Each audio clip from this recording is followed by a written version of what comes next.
Welcome to EM Facts, the channel that brings you evidence-based information on all things related to pregnancy, childbirth, and newborn care. Today we're diving into a fascinating topic: can hand-expressing colostrum bring on labor?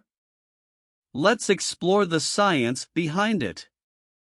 Before we begin, it's important to note that if you have any concerns about your pregnancy or the possibility of inducing labor, it's always best to consult with your healthcare provider. They can provide personalized advice based on your unique situation. With that said, let's get started. First, let's understand what colostrum is.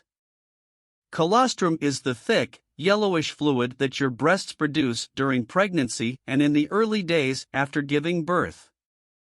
It's often referred to as liquid gold because of its rich nutritional content and immune-boosting properties. Colostrum is packed with antibodies and essential nutrients that help protect and nourish your newborn baby. Now, let's talk about oxytocin. Oxytocin is a hormone that plays a vital role in the labor process. It's responsible for stimulating contractions and helping the uterus to contract during childbirth. Oxytocin is also involved in the letdown reflex, which helps release breast milk. So, the question arises, can hand-expressing colostrum bring on labor? There have been some studies and anecdotal evidence suggesting that hand-expressing colostrum may have the potential to stimulate contractions. However, it's important to note that the evidence on this topic is limited and inconclusive.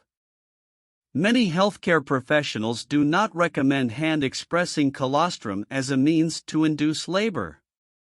It's essential to consider the potential risks and safety concerns associated with attempting to induce labor through hand expression of colostrum. In some cases, excessive nipple stimulation can cause uterine contractions that are too strong or frequent, which may lead to complications. That's why it's crucial to consult with your healthcare provider before attempting any labor induction methods. If you're nearing your due date or have concerns about your labor progressing, there are other methods of labor induction that your healthcare provider may recommend.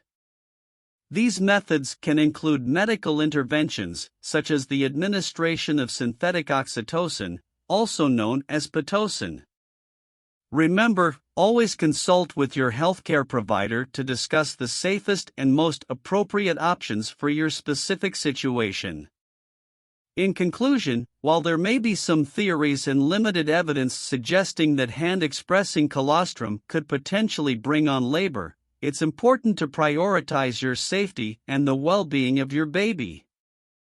The best course of action is to speak with your healthcare provider for personalized advice.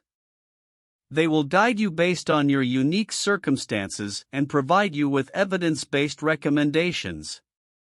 That's all for today's episode of EM Facts. We hope you found this information helpful and informative.